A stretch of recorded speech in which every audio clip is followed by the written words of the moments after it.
أن لا إله إلا الله وحده لا شريك له وأشهد أن محمدا عبده ورسوله صلى الله عليه وعلى آله وأصحابه وسلم ومن اهتدى بهداهم إلى يوم الدين أما بعد فيا عباد الله اتقوا الله تعالى وتوبوا إليه أعوذ بالله من الشيطان الرجيم يا أيها الذين آمنوا اتقوا الله وكونوا مع الصادقين معاشر المسلمين jamaah salat Jumat azanallahu wa iyyakum ajma'in. Di antara hewan-hewan yang namanya diabadikan dalam Al-Quran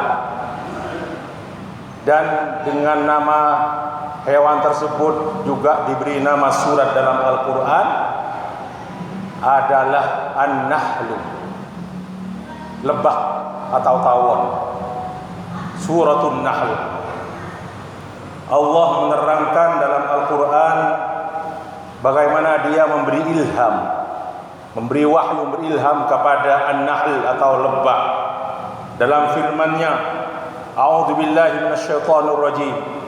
Wa auha rabbuka ilan nahli anittakhidhi minal jibali buyutan wa minasy syajari wa mimma ya'rishun thumma kuli min kulli thamarat fasluki subula rabbiki dhulula yakhruju min butuniha syarabun mukhtalifun alwanuh fihi shifaa'un linnas inna fi dzalika laayatan liqaumin yatafakkarun.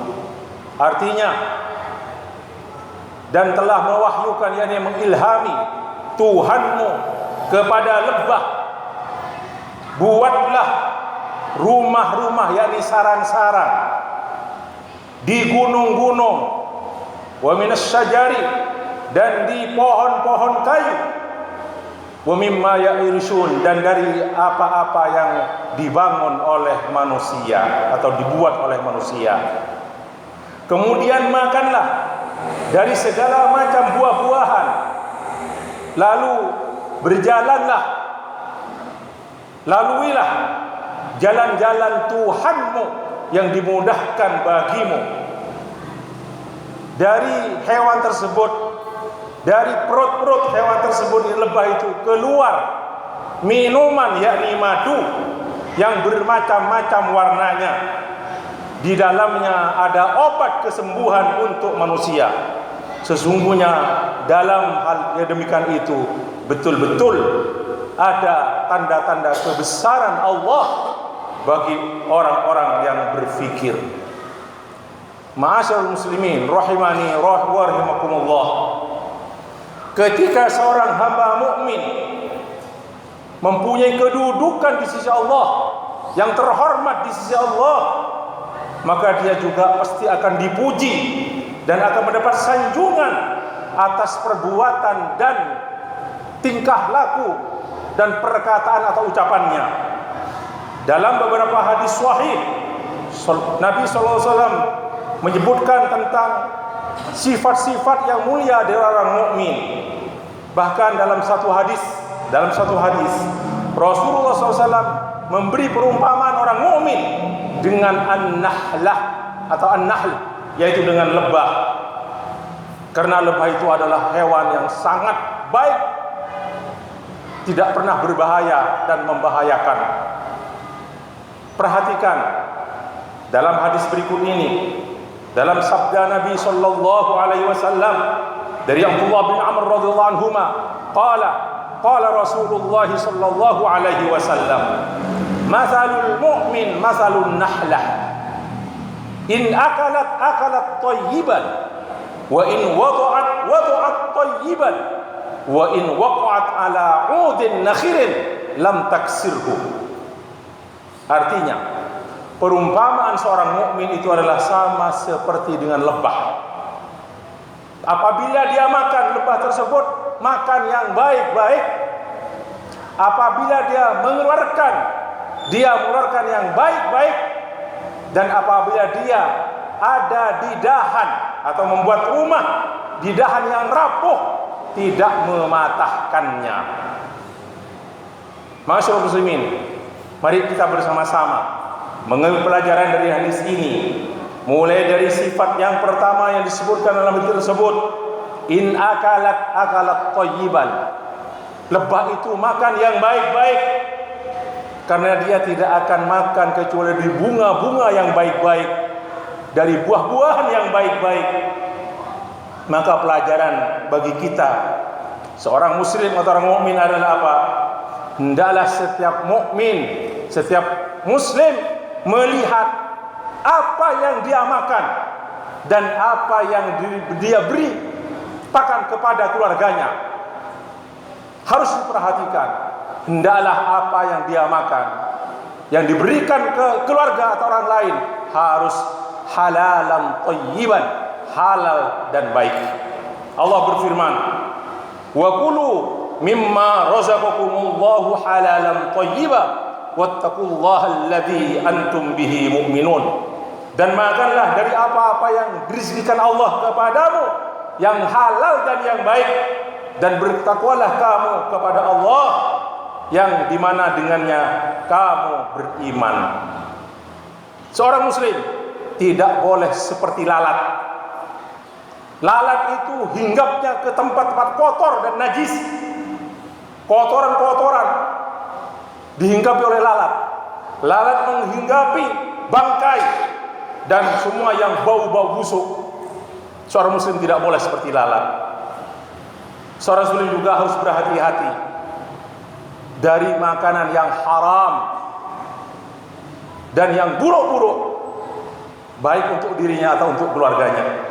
Karena memakan yang haram adalah menjadi penyebab tidak diterimanya doa. Seperti disebutkan dalam satu hadis dalam Sahih Muslim dari Abu Hurairah radhiyallahu anhu qala Rasulullah sallallahu alaihi wasallam. Hadisnya panjang, sebagian di antara isinya, thumma dzakara ar-rajula yutilu as-safar ash'atha aghbara yamuddu yadayhi ila as-sama yaqulu ya rab wa mat'amuhu haramun wa malbasuhu haram wa mashrabuhu haram wa malbasuhu haram wa udhiya bil haram fa anna yustajabu lah. Rasulullah menyebutkan seseorang yang dalam perjalanan jauh dalam keadaan berambut kusut dan berdebu, dia angkat kedua tangannya ke langit. Ya Rabb, wahai Rabbku. Yang dia makan haram, yang dia minum haram, yang dia pakai haram, yang dimasukkan gizi dalam tubuhnya haram. Fa anna yustajabu lidzalik. Bagaimana akan diterima, akan dijabah doanya kalau demikian? Begitu juga ikhwani, setiap daging yang tumbuh dari sesuatu yang haram, maka api neraka lebih berhak baginya. Rasulullah SAW bersabda dalam satu hadis dan berwasiat kepada Ka'ab bin Ujrah, ya Ka'ab ibnu Ujrah, innahu la yarbu lahmun min suhtin illa kanatin naru awla bih. Wahai Ka'ab bin Ujrah, tidaklah ada daging yang tumbuh dari sesuatu yang haram kecuali api neraka lebih berhak baginya. Yang kedua, wa in wadu'at thayyiban. Lebah itu kalau mengeluarkan yang baik, Allah berfirman, yakhruju min butuniha syarabun mukhtalifun alwanuhu fihi shifaa'un linnas. Keluar dari perut lebah syarabun, minuman, yakni madu yang bermacam-macam warnanya, di dalamnya ada obat kesembuhan untuk manusia. Maka pelajaran bagi kita sebagai orang muslim, orang mukmin, hendaklah kita harus menjadi orang yang memberi manfaat kepada orang lain, untuk kita sendiri atau ke orang lain. Dari Abdullah bin Umar radhiyallahu anhu qala Rasulullah sallallahu alaihi wasallam, ahabbun nasi ila Allah anfa'uhum linnas. Orang manusia yang dicintai oleh Allah adalah orang yang paling banyak memberi manfaat kepada orang lain. Jadi pelajarannya di antara, mari kita berperilaku baik, kita bertutur kata yang baik, kita mengajari yang baik-baik, kita menjadi teladan yang baik, dan lain sebagainya. Yang ketiga, wa in waqa'at ala 'udin nakhrin lam taksirhu. Lebah itu kalau membuat sarang rumah di dahan atau ranting yang rapuh pun tidak pernah mematahkannya, sebesar apapun sarangnya. Apa pelajaran yang bisa kita ambil dari ini? Yang ketiga ini, mari kita sebagai orang muslim, orang mukmin, sama-sama melestarikan alam, melestarikan ekosistem, menjaga lingkungan hidup, tidak melakukan sesuatu yang membahayakan orang lain, tidak menyakiti orang lain, tidak membuang sampah sembarangan, dan sebagainya dan sebagainya. Masyaallah muslimin rahimani wa rahimakumullah. Allah dalam ayat 69 di surah An-Nahl tadi menutup dengan firman-Nya, inna fi dzalika laayatan liqaumin yatafakkarun. Sesungguhnya dalam hal yang demikian itu benar-benar ada tanda kebesaran Allah bagi orang-orang yang mau berfikir. Maka sepantasnya kita mengambil pelajaran walaupun itu dari lebah.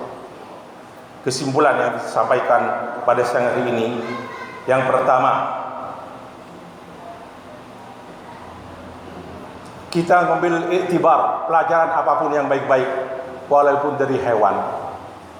Yang kedua, 3 sifat yang diterangkan dalam hadis tadi tentang sifat lebah, kalau kita mengamalkannya, maka itu termasuk pada hakikatnya kita telah mengamalkan beberapa cabang dari cabang-cabang keimanan yang berjumlah 70 lebih atau 60 lebih cabang keimanan.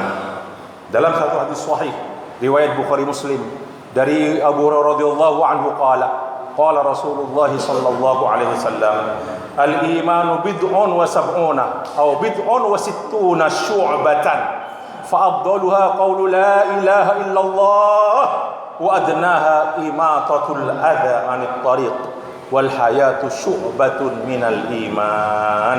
Artinya, iman itu ada 70 lebih atau 60 lebih cabang.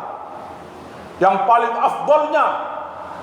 afdal dari cabang tersebut adalah qaulu la ilaha illallah, mentauhidkan Allah, mengisahkan Allah, tidak berbuat syirik. Itu yang paling tinggi dari cabang keimanan.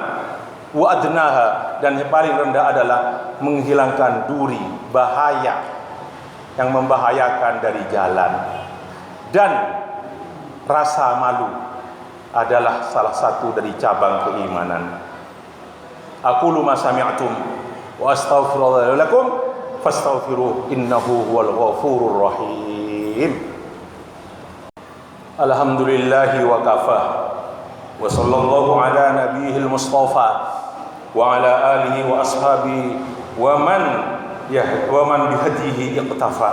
Amma ba'du, fa ya ayuhan nas ittaqullaha ta'ala wa'lamu anna min sifatil mu'min annahu haitsuma halla wartahala yanfa'u wa la yadur, kama anna an-nahla la yufsidu fi tirhalihi wa tanaqqulih, lakinna ba'dhan nas yufsiduna fil ardi wa la yuslihun. A'udzu billahi minasy syaithanir rajim. Wa la tufsidu fil ardi ba'da islahiha wad'uuhu khaufan wa tama'a inna rahmatallahi qaribun minal muhsinin. Ala wa sallu wa sallimu ala khairil anam kama amarakum bidzalikal malikul allam. Faqala jalla wa ala inna Allaha malaikatahu yusholluna 'alan nabi ya ayyuhalladzina amanu shallu 'alaihi wa sallimu taslima. Allahumma shalli 'ala Muhammadin wa 'ala ali Muhammad kama shallaita 'ala Ibrahim wa 'ala ali Ibrahim innaka Hamidum Majid. Allahumma barik 'ala Muhammadin wa 'ala ali Muhammad kama barakta 'ala Ibrahim wa 'ala ali Ibrahim innaka Hamidum Majid. Allahumma ighfir lil muslimin wal muslimat wal mu'minin wal mu'minat al ahya'i minal amwat innaka sami'un qaribun mujibud da'awat ya qadil hajat. Allahumma izzil islam wal muslimin wa adil asyirka wal musyrikin. Rabbana zalamna anfusana wa illam taghfir lana wa tarhamna lanakunanna khasirin. Rabbana la tuzigh qulubana wa idh hadaytana wa hab lana min ladunka rahmah innaka antal wahhab. Rabbana atina fid dunya hasanah wa fil akhirati hasanah wa qina adzabannar. Wa sallallahu alaihi Muhammadin wa ala alihi wa sahbihi ajmain. Subhana rabbika rabbil izzati amma yasifun wa salamun alal mursalin walhamdulillahi rabbil alamin.